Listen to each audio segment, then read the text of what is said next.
is everyone tonight? It's great to be here. You guys are a great crowd, but public service announcement for the guy in the front here.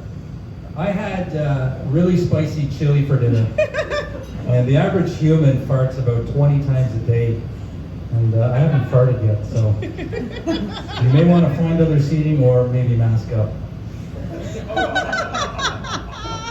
With that said, my background is Lebanese, and I should let you know that my ancestors come from a tiny village in Lebanon. It's called the Bekaa Valley, which is actually Lebanese for Shawarma Palace. I also forgot to let you know that my preferred pronouns, a lot of people have preferred pronouns, and mine are he, him, and hummus.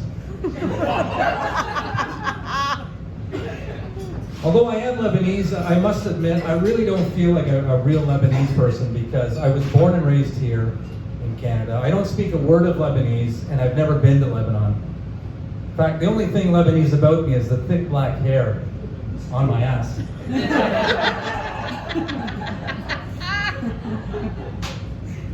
And the only reason really that I am Lebanese is because my dad is Lebanese, so, you know, my dad's Lebanese, so by default, so am I. You know, my father's Lebanese, so I'm Lebanese, and it makes me kind of wonder if this is how Justin Trudeau feels. I'm sorry, was this the Pierre Poilievre convention? Sorry, I must be in the wrong room. I would love to go to Lebanon one day, though, because, you know, it's because, you know, my ancestors come from Lebanon, but I hear it's a very dangerous place to go, so I'm not sure about going. So I did some research online and actually discovered it's really not as dangerous as I thought. In fact, there's really only two spots that you should avoid if you ever decide to go to Lebanon.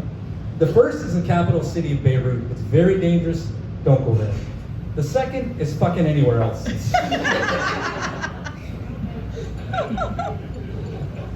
a great place. Praise Allah. In fact, it's so dangerous that they set up a Lebanese travel hotline. So I gave it a call, and there's a pre-recorded message on there. And before I let you know what it sounds like, I'm going to let you guys decide how I do this. I can either do this in my really lame voice, or I can do it in my attempted Lebanese accent. So which would you prefer, Lebanese accent or none? Lebanese! I hate you guys. All right, I'm going to attempt it in a Lebanese accent. I got to be honest, I may kind of slip into a Scottish accent at times, but I will try my best. So the Lebanese travel hotline, the pre-recorded message goes something like this.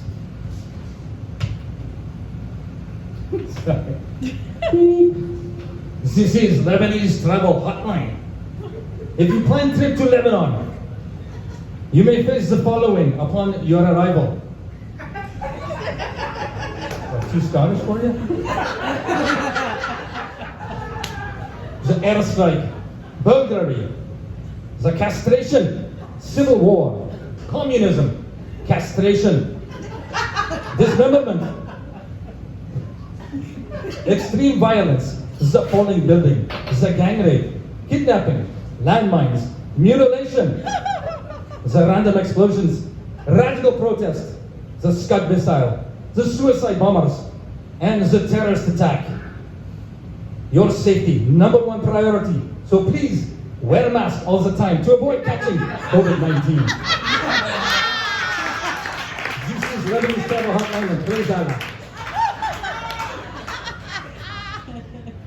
It is really bad. I mean, I mentioned landmines, and there really are landmines all over Beirut.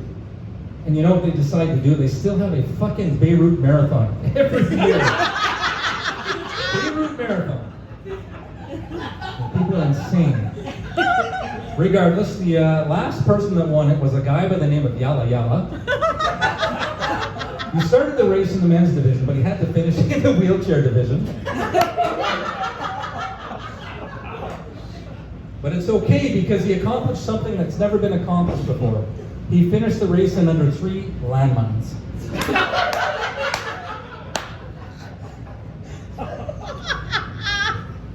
Thank you for the laughter. Like I said before, my dad is Lebanese, and he was really strict when I was growing up. I had a very strict childhood. The rule was no friends in the house unless there's at least one parent home. So there was this one time I was at home alone with my buddy Gary. My dad walked in the front door. I was really surprised to see him. He sees Gary. He looks over at me. He says, "Son, you know the rules. Now go to your room. You're grounded." I looked at my dad and I said, "Dad, I'm 32 and you need to go back home."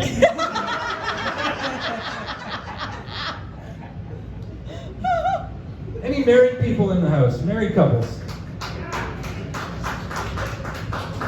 All right, is there a married couple where you're both here? You're all afraid to admit it. All right, they're pointing at this couple back here. Mary, what's your name? What's your name, sir? Jerry and Judy. All right. I'm going to put you on the spot a little bit. If you're okay to it, I'm going to ask you a question. Are you guys kind of willing to play a little game with me? Jerry, does Jerry speak? Jerry and Judy. So how long have you been married, Jerry and Judy? No, 37 years. 37 years. Wow, congratulations. That's fantastic.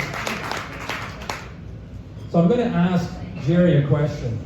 Are you okay if I ask you a question, Jerry? All right. If you had to describe your marriage in one word, what would that word be? Wow. I said, wow.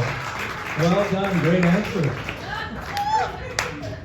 Can you elaborate on that? What does that mean?